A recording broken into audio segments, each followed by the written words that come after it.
You know what it reminds me of?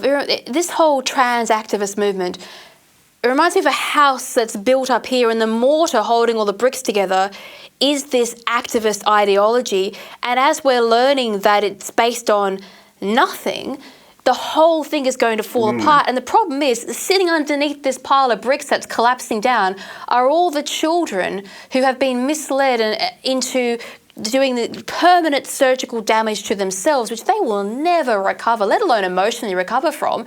And we allowed this as a civilization to happen. We forgot to protect our children.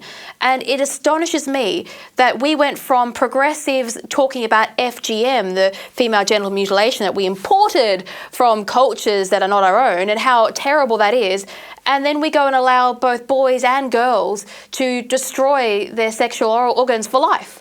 And we're okay with that. That's progressive and that's all right.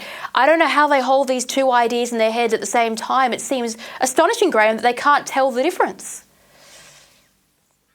They hold the ideas in the same time because the contradictions don't bother them. You know, like one thing I've noticed, and I really hope that the medical revelations we've had recently help this process along.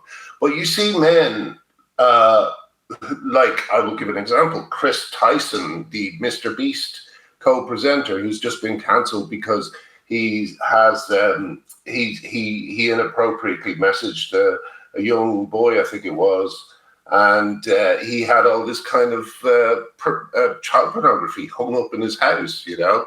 Like, this is a man who has not done anything to transition except grow his hair long. And yet these are the men who are also telling these young kids that they won't be happy until they have a double mastectomy, or they won't be happy until they take cross-sex hormones.